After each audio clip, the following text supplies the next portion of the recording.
नमस्कार साथियों, स्वागत है आपका डिवाइन क्लासेस के ऑनलाइन प्लेटफॉर्म पर। नया साल आपके लिए खुशियां लेकर आए, हम यही दुआ करते हैं और भगवान आपकी संपूर्ण मनोकामनाएं पूर्ण करे। जो भी आपने सोच रखा है वो 2025 का साल जो है वो आपकी सोच को पूरा करे और उसको पूरा करने के पीछे आपको परिश्रम भी करना पड़ेगा, है ना। बिना परिश्रम के सफलता नहीं मिलती है। कहीं भी चले जाओ आप, कुछ भी कर लो, आपको अपना कर्म जो है वो पूरा करना पड़ता है ना। अब देखो नया साल आ गया है और बड़े जोश के साथ आपने इसे एंजॉय भी किया होगा, मनाया भी होगा। अपने जो माता-पिता हैं, अपने जो गुरुजन हैं, अपने परिवार के जो सदस्य हैं, उन सदस्यों के साथ आपने इसे बड़े हर्ष और उल्लास के साथ मनाया है। अब आपको ये भी करना है कि पूरा दिन निकल चुका है, शाम को 5 बजने वाले हैं। अभी अपने को तैयारी भी करनी है, तो अपनी जो रेगुलर क्लास है, वो मिस नहीं होनी चाहिए, है ना। बच्चे थे ना, अपन छोटे बच्चे थे, तब कहा करते थे कि जो साल के पहले दिन जो काम करते हैं, वो पूरी साल करते हैं, है ना। भाई बच्चे थे, उस समय यही समझ होता था कि जो जो काम हमने साल के पहले दिन किया, वो पूरी साल करेंगे। और तब भी क्या होता था कि सुबह-सुबह चाहे कितनी भी ठंड क्यों ना हो, लेकिन सुबह जल्दी उठकर नहाते थे। कि सबसे बड़ी समस्या क्या है? नहाना। अगर पहले दिन नहा लिए ना, तो पूरी साल ही नहाएँगे, है ना। तो घरवाले भी ऐसे प्यार से समझाते थे कि भाई आज नहा ले, पूरी साल नहाने की जरूरत को नहीं, अपना आप ही नहा लेगो, है ना। तो ए लिए आपा सब है ज्यादा जो दिन पहलो तो साल को दिन बहुत अच्छा काम करता और इन्हीं कामों की शुरुआत आज करी है और नयो साल लागू है, तो तैयारी के साथ जुट जाओ। आपा जो के पढ़ियो है उन पढ़ेड़ ने एक बार याद करा, है ना। देखो, अपा बाल विकास की यूनिट शुरू कर रखी है और ये जो बाल विकास है, इस बाल विकास में हमने बाल विकास है और इस बाल विकास में हमने 4 अवस्थाएं पढ़ ली। सबसे पहले गर्भावस्था, फिर सेकंड पे हमने कहा बाल्यावस्था, सॉरी शैशव। सेकंड नंबर पे हमने क्या पढ़ा था? शैशवास अवस्था। और थर्ड नंबर पे हमने पढ़ा था बाल्यावस्था। और फोर्थ नंबर पे हमने पढ़ा था किशोर अवस्था।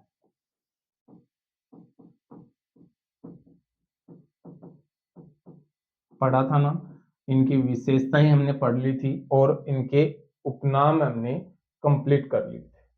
उसके बाद हमने जो पढ़ा वो पढ़ा विकास के पहलू। विकास के पहलू और विकास के जो पहलू हमने पढ़े, उसमें हमने बालक का सबसे पहले जो पढ़ा था वो पढ़ा था शारीरिक विकास। शारीरिक विकास। उसके बाद जो हमने पढ़ा वो पढ़ा हमने मानसिक विकास। मानसिक विकास। और तीसरा जो पढ़ा हमने वो पढ़ा था सामाजिक विकास। सामाजिक विकास। और सामाजिक विकास के बाद जो हमने पढ़ा वो हमने पढ़ा था सांवेगिक विकास। सांवेगिक विकास। और सांवेगिक विकास के बाद जो पढ़ा हमने वो पढ़ा था क्रियात्मक विकास।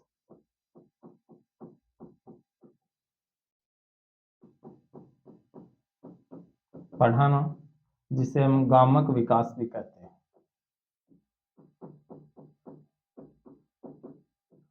और फिर हमने पढ़ा था भाषा का विकास।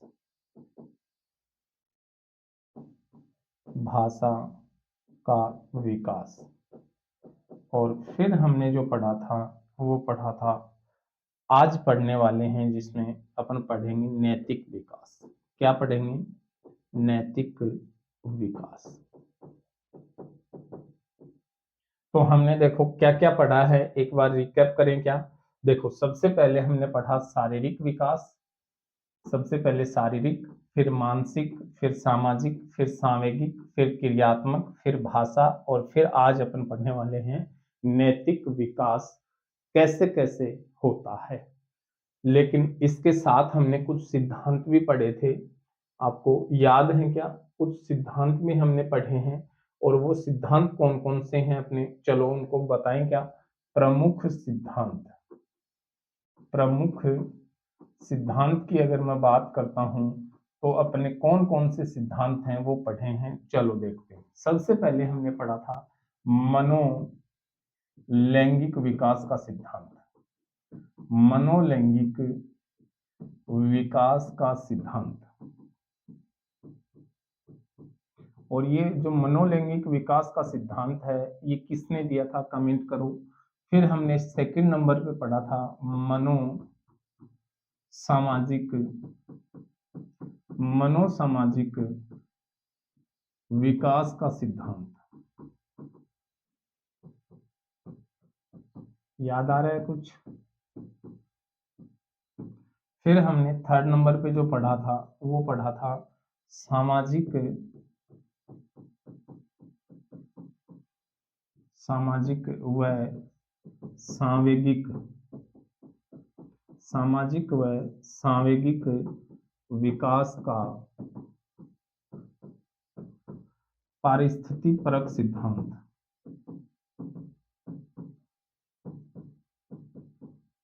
पारिस्थितिक सिद्धांत। फिर हमने पढ़ा था सामाजिक सामाजिक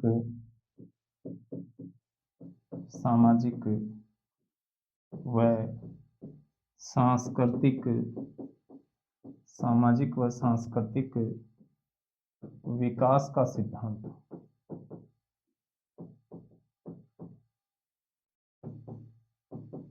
किसने दिया था बताओ देखें।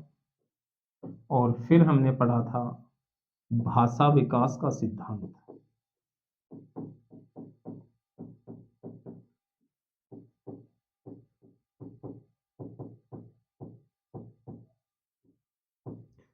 याद आ रहा है भाषा विकास का सिद्धांत किसने दिया था? चोम्स्की ने। किसने दिया था? चोम्स्की ने।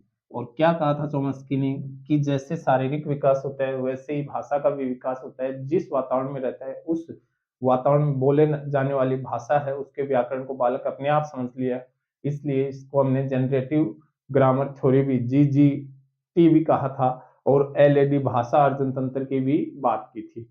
फिर हमने कहा था सामाजिक व सांस्कृतिक विकास का सिद्धांत जो है वो किसने दिया था? वाइगोत्स्की ने। और इसने क्या कहा था? ZPD और स्कैफोल्डिंग की बात की थी। सामाजिक और सांस्कृतिक सिद्धांत किसने दिया था? यूरी ब्रेनर ने दिया था क्या?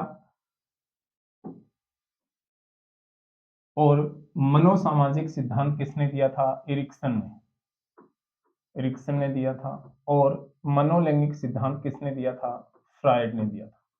एकदम अंगुलियों पे जो चीजें हैं वो आपको याद होनी चाहिए। तो आज अपन क्या पढ़ेंगे?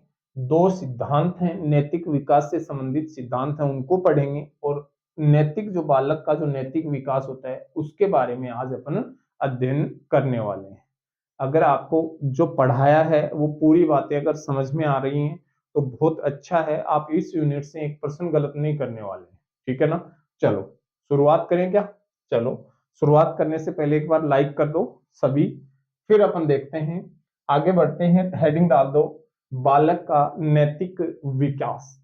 बालक का नैतिक विकास जो है हेडिंग डाल दो, और इसमें शुरुआत करो नैतिक व्यवहार का अर्थ। क्या शुरू करना है? नैतिक व्यवहार का अर्थ। और क्या होता है कि समाज की नैतिक संहिता के अनुसार व्यवहार करना। नैतिक जो व्यवहार है उसका अर्थ क्या होता है? उसका अर्थ यह है कि जो समाज ने जो नियम कायदे बना दिए हैं उन नियम कायदों के अनुसार अगर आप व्यवहार करते हो तो आप नैतिक हो। अगर उनके अनुसार नहीं करते हो तो आप अनैतिक कार्य करते हो। जैसे हमारे समाज में कहा जाता है कि बड़ों का सम्मान करो, बड़ों का सम्मान करो। तो हमने कहाँ से सीखा है ये हमारे समाज ने हमें सिखाया है कि बड़ों का सम्मान करो, है ना। बड़ों का सम्मान करना जो है वो हमारे समाज ने हमको दिया है, और उस समाज की बात मान ली हमने, और हमने बड़ों को सम्मान के साथ बोला, तो हमारा जो नैतिक विकास है वो सर्वोच्च हुआ। लेकिन कोई बालक है जो बड़ों का सम्मान नहीं करता, तू तड़ाके से बोलता है, गाली गलौज करता है, इसका मतलब उस बालक का नैतिक विकास अच्छा नहीं है, ठीक है ना। फिर ये जो नैतिक शब्द है, इसका रूपांतरण अंग्रेजी में इसको कहते हैं मोरल। क्या कहते हैं? मोरल। और ये जो मोरल शब्द है, ये जो मोरल शब्द है, ये लैटिन भाषा के मोरस शब्द से बना है, जिसका अर्थ है व्यवहार, विधियां, रिवाज और लोक विधियां। यानी कि आपका व्यवहार कैसा है, आपकी विधि, कानून, विधि का मतलब कानून, और वहां के लोक, हमारे लोकल जीवन में कौन कौन सी बातें हैं, वो सब बातें, वो कौन कौन से कानून हैं, वो सारी बातें हमारे हैं। अब देखो, समझना, आदिवासी जनजाति समूह जो है ना, आदिवासी जनजाति समूह, उसमें बहु विवाह प्रथा है, जबकि हमारे हिंदू समाज में कहा जाता है बहु विवाह संभव नहीं है। एक बार विवाह हो जाता है तो 7 जन्मों का रिश्ता हो जाता है। लेकिन आदिवासी समुदाय, वहां की जो लोकल गवर्नेंस है, वहां के जो कबीले हैं, उन कबीलों की जो कुछ नैतिक अवधारणाएं हैं, वो उनको नैतिक बनाती हैं। कुछ ऐसे जनजाति समूह भी हैं जो पशुओं का शिकार करके अपना पेट भरते हैं, जबकि हमने कहा है कि पशुओं, जानवर जो हैं, उनको पर हिंसा नहीं करनी चाहिए, उनको बचाना चाहिए। लेकिन कुछ समाज के लोग ऐसे हैं, जनजाति समूह, कबीले के लोग ऐसे हैं, जो इसको अपना प्रमुख लोक संस्कृति से जुड़ाव समझते हैं। तो उनकी जो बातें हैं, उनकी जो संस्कृति है, उनकी जो कल्चर के जो नियम हैं, उनको अगर सही तरीके से कोई मान रहा है तो वो नैतिक है, और अगर नहीं मान रहा है तो वो नैतिक नहीं है। जैसे बहुत से अपने राजस्थान में भी ऐसे हैं, जैसे बहुत सी समूह हैं, जो समूह आज भी अगर कोई घर परिवार में कोई भी अगर पंचायत में कोई बात हो जाए, तो वहां के जो लोकल मुखिया हैं वो ही उनको सुलझा देते हैं। तो अगर वो सुलझाया और उन लोगों ने मान लिया तो उनका नैतिक विकास है, और अगर नहीं मानेंगे, तो उन विधियों को नहीं मान रहा है, उस व्यवहार को नहीं मान रहा है, तो वो नैतिक नहीं है। समझ गए ना? सीधी सी शब्दों की बात है। अगर घर परिवार के, हमारे समाज के लोगों ने जो कोई नियम कायदे कानून बना रखे हैं, उनके अनुसार अगर हम चलते हैं तो हम नैतिक हैं। लेकिन अगर नहीं चलते हैं तो हम नैतिक नहीं है। अब देखो, इसका एक और उदाहरण बताता हूं, आपको समझो। हम कहते हैं कि अच्छे से कपड़े पहन के समाज में व्यवहारिक रूप से, सामाजिक रूप से अच्छे कपड़े पहन के बाहर निकलो, फुहड़पन नहीं होना चाहिए। हमारे राजस्थान की जो संस्कृति है वो तो हमें बहुत ज्यादा नैतिक बनाती है। हमारे तो यहाँ महिलाएं जो हैं वो घूंघट निकालती हैं, है ना। तो वो उनके नैतिक आदर्श हैं, उनको कोई जबरदस्ती नहीं कह रखा है कि आप जबरदस्ती निकालो। वो उनके आदर्श हैं, उसके संस्कार हैं, उन हमारी संस्कृति का हिस्सा है वो, है ना। तो हम जिस संस्कृति के लिए इतने मतलब आतुर हैं, जितने हम उस संस्कृति को बचाएंगे और अगली पीढ़ी में संचालित करेंगे, तभी तो वो पीढ़ी दर पीढ़ी आगे बढ़ेगा। लेकिन वर्तमान का जो युग चल रहा है, इसमें संस्कृति को ह्रास हो रहा है, हम पाश्चात्य संस्कृति के पीछे जा रहे हैं। इसका मतलब हमारा नैतिक पतन हो रहा है। हमारा क्या हो रहा है? नैतिक रूप से पतन हो रहा है। एक समय ऐसा था जब हमारे, मेरे समय की बातें मैं आपको बताता हूं, हम क्लास 10th तक, 10वीं क्लास तक लड़के और लड़कियां साथ खेलते थे, और साथ में ऐसे मतलब पता ही नहीं होता था कि ये लड़की है ये लड़का है, ऐसे ही खेलते थे, ऐसे ही पढ़ते थे। और आज आप देखो, आज मैं समाज की नैतिकता की बात जब आती है तो मैं आपको ये बात कह रहा हूं इस मंच से, शायद लोग नहीं कहें लेकिन मैं कह रहा हूं कि वर्तमान काल में हमारा नैतिक पतन हो रहा है सिर्फ और सिर्फ मल्टीमीडिया के कारण। इंस्टाग्राम पे आप निकल जाओ, वहां इतना मतलब एडल्ट जो चीजें हैं वो परोसी जा रही हैं, कोई किसी पे ध्यान नहीं देता है और बच्चों को भी वो चीजें मिलती हैं। जब एक 30, 35, 40 साल के व्यक्ति का मानसिक स्तर वो गड़बड़ा देती हैं, तो एक जो बच्चा है 10, 12, 15 साल का, उस बच्चे के साथ कैसा क्या व्यवहार हुआ होगा। क्योंकि मनोविज्ञान कहता है कि किशोर अवस्था में जो हार्मोन रिलीज होते हैं वो उसकी सबसे ज्यादा उसको प्रभावित करते हैं, और ये एक दबाव तूफान की अवस्था है। और उस अवस्था में वो बालक, वो बच्चा ऐसे कंटेंट देखता है तो सोचो, उसी का परिणाम है कि आप देखते हो, आपके सामने आता है, छोटी छोटी बच्चियां हैं उनके साथ बलात्कार जैसी घटनाएं हो जाती हैं, बच्चे हैं वो एक दूसरे को गोली मार देते हैं छोटी छोटी बात पे। ये क्या है? नैतिक पतन है। ठीक है ना? समझ रहे हो? इस बात को समझ आ रहा है? फिर देखो, नैतिक जो व्यवहार होता है वो जन्मजात नहीं होता है। जैसे हमने पढ़ा था कि भाषा जो है वो जन्मजात होती है, लेकिन नैतिक व्यवहार जन्मजात नहीं होता है। बच्चा जब जन्म लेता है वो नैतिक नहीं होता है, तो इसे सामाजिक परिवेश में सीखा जाता है। सीधी सी बात है, जिस समाज में रहेगा उस समाज के जो संस्कृति के जो मूल्य हैं, उन मूल्यों के द्वारा वो अपने नैतिक विकास को पूर्ण करता है। जिस समाज में रहेगा, जैसे लोगों के पास रहेगा, वैसा ही उसका नैतिक विकास होगा। ठीक है? फिर एक व्यक्ति था सैमुअल इस्माइल, इस्माइल करते हुए आया और उसने कहा कि चरित्र आदतों का एक पुंज है। मेरा जो चरित्र है, मेरा जो करेक्टर है, मेरा जो चरित्र है वो मेरी आदतों का एक पुंज है। मेरी जैसी आदतें होंगी वैसा ही मेरा चरित्र होगा। कौन कहता है? सैमुअल इस्माइल कहता है। ठीक है ना? तो चरित्र आदतों का एक पुंज है, किसने कहा था? सैमुअल इस्माइल ने। फिर देखो, शैशव अवस्था में, शैशव जो काल आता है उस काल में बालक अच्छे व बुरे कार्यों में अंतर करना सीख जाता है।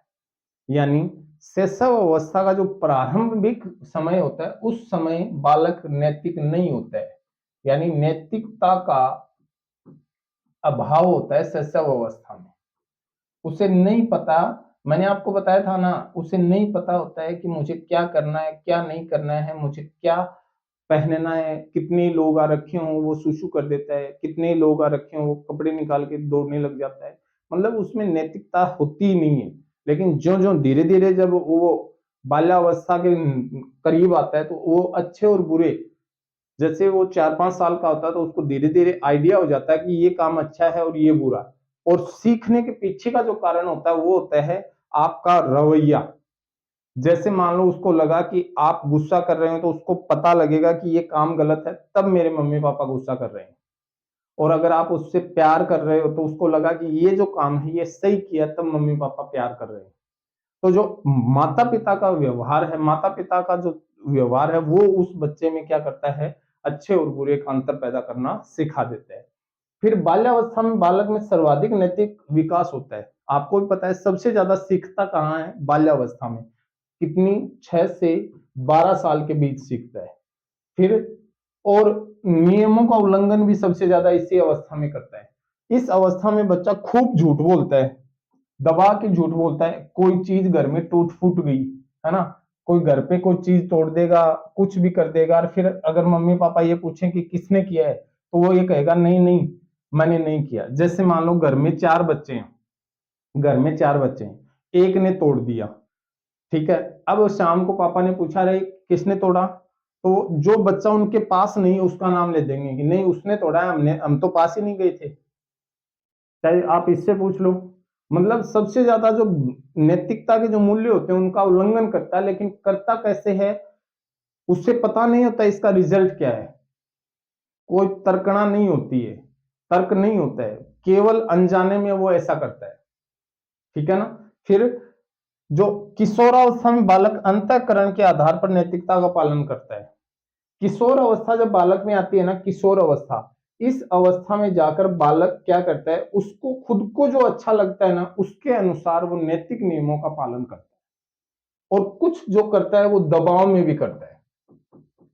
जैसे घर परिवार के लोगों का दबाव जब होता है तो वो नैतिक नियमों को मानने की कोशिश करता है ना। और कुछ अंतःकरण स्वयं के अंदर से जो कुछ बातें हैं उनको मानकर वो क्या करता है, नैतिकता का व्यवहार करता है। तो समझ में आया, सबसे ज्यादा नैतिक विकास बाल्यावस्था में होता है और सबसे कम नैतिकता का भाव जो है वो कहाँ होता है, शैशव अवस्था। और स्वयं अपने नियम कानून के अनुसार अपने आप को ढालने का प्रयास करता है, वो अवस्था कौन सी है, किशोर अवस्था।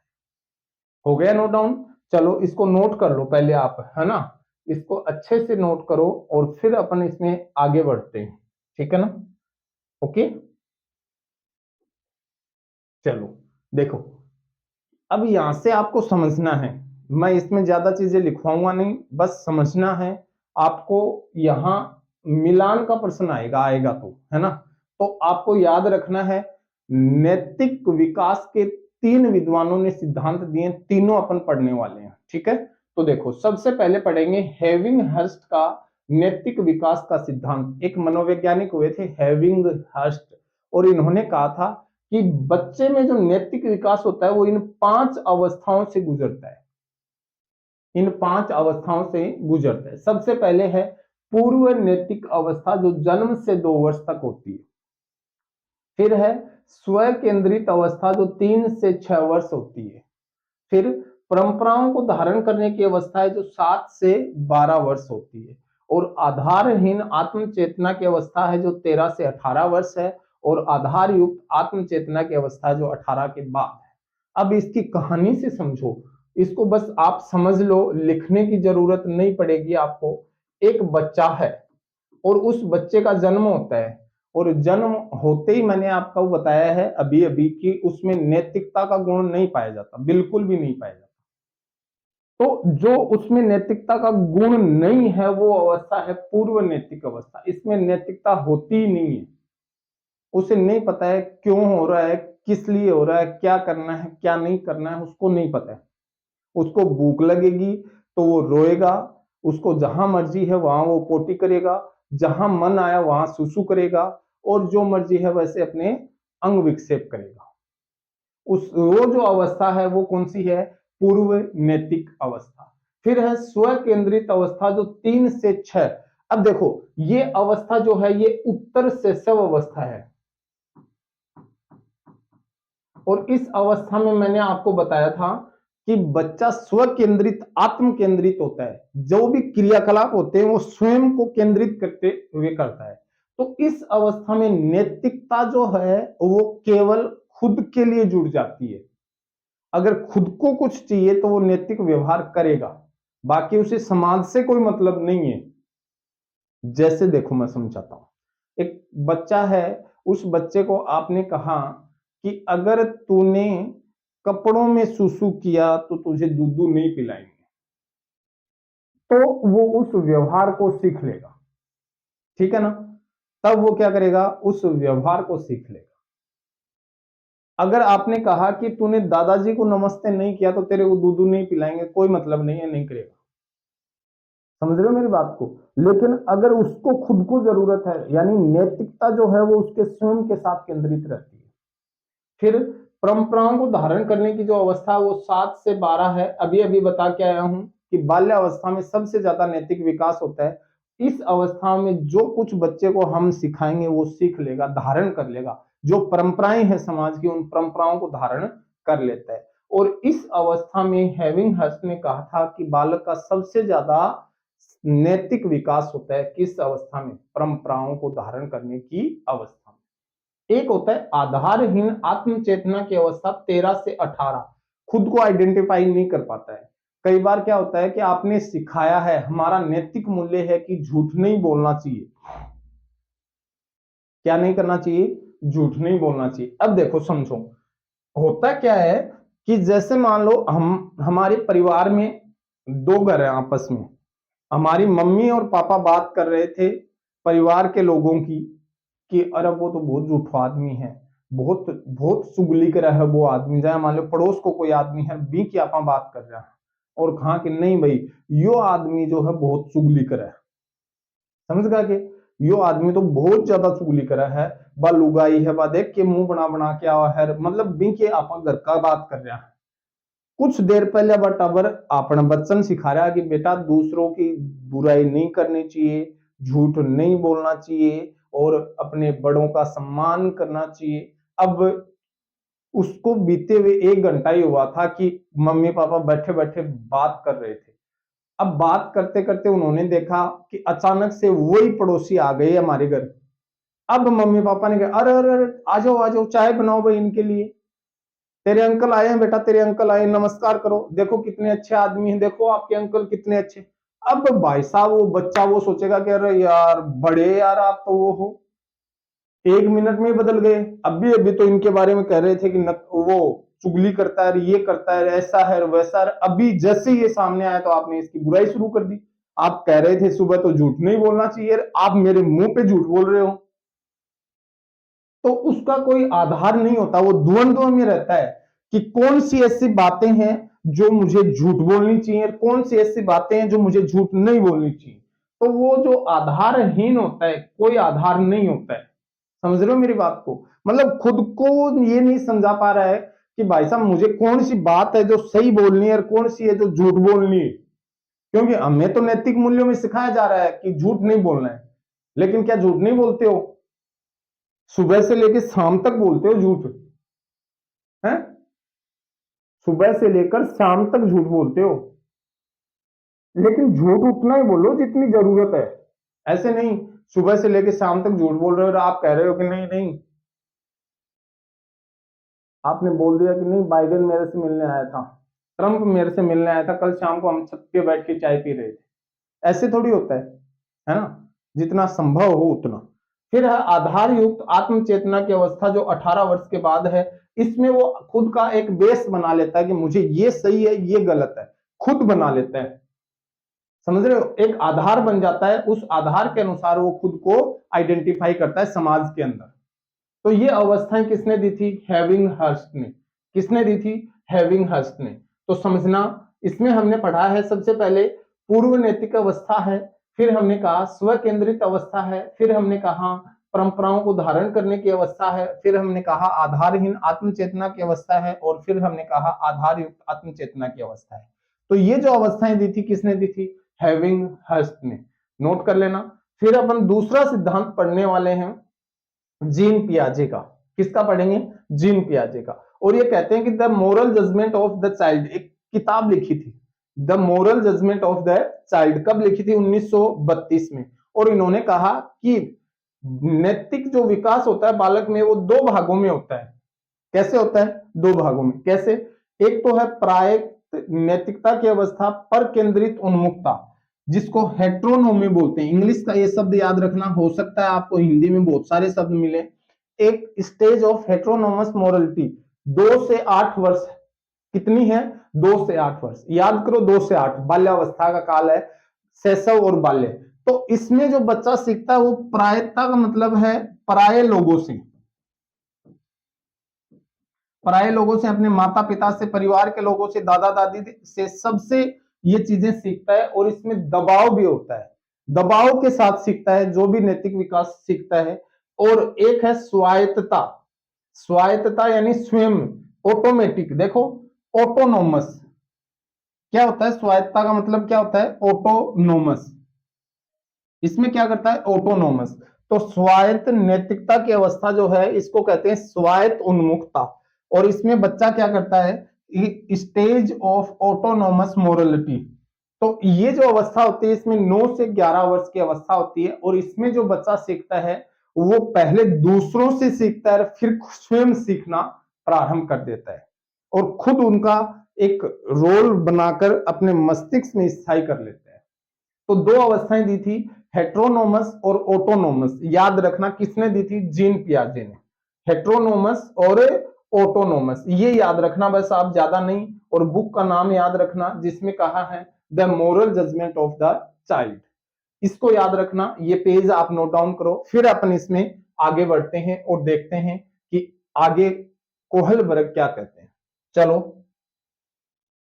करें शुरू, चलो देखते हैं। कोहलबर्ग जो है, इन्होंने बहुत सारी कहानियां लिखी, कहानियों पर इन्होंने अपने बच्चों से, मतलब 4 से 11 वर्ष के जो बच्चे थे उनके ऊपर इन्होंने रिसर्च किए, और इनकी जो सबसे फेवरेट कहानी है वो है हिंज। इनकी सबसे फेवरेट कहानी जो है वो कौन सी है? हिंज। और इसी को आधार बनाकर इन्होंने नैतिक विकास दिया, ठीक है ना। अमेरिकी मनोवैज्ञानिक थे, और इन्होंने जो सिद्धांत दिया था वो दिया था 1958 में, ठीक है ना। 1958 में हिंज को इन्होंने अपनी, जो इनकी सबसे फेवरेट कहानी थी उसको आधार बनाकर, और इन्होंने कहा कि नैतिक विकास तीन तो स्तर हैं, तीन तो स्तर हैं और 6 अवस्थाएं हैं। इन अवस्थाओं के आधार पर बालक में नैतिक विकास होता है। अब इनको याद करना, एक है पूर्व परंपरागत, एक है परंपरागत, और एक है उत्तर पारस परंपरागत। ये उत्तर परंपरागत है, उत्तर परंपरागत स्तर। अब इसको इंग्लिश में बोलते हैं pre conventional stage, conventional stage और पोस्ट कन्वेंशनल स्टेज। ये जो शुरुआत की अवस्था है इसमें 4 से 10 वर्ष, फिर 10 से 13 वर्ष और 13 से बाद। अब इन्होंने कहा कि जैसे देखो पूर्व परंपरागत स्तर जो है, इसमें बच्चे में 2 प्रकार की अवस्थाएं हैं, एक है आज्ञा और दंड की अवस्था, दूसरी है अहंकार की अवस्था, जिसे कहते हैं साधनात्मक सापेक्षवादी उन्मुखता। अब देखो, आज्ञा और दंड की जो अवस्था है, इसमें बच्चा क्या करता है, नैतिक मूल्यों को इसलिए मानता है कि उसे दंड ना मिल जाए। सीधी सी बात है, आज्ञा का पालन तब करेगा जब उसको भय रहेगा दंड का। दूसरा जो है, इसमें अहंकार का भाव आ जाता है, बालक में अहम का भाव विकसित हो जाता है। जो दूसरा स्तर है परंपरागत स्तर, इसमें देखो प्रशंसा की अवस्था है, अच्छा लड़का या अच्छी लड़की की जो अवस्था है ये अवस्था है। और इसमें जो आपसे पूछा जाता है वो पूछा जाता है कि बच्चा जो है वो परिवार के लोगों के सामने अच्छा बनने का प्रयास करता है, और इसलिए वो नैतिकता का पालन करता है।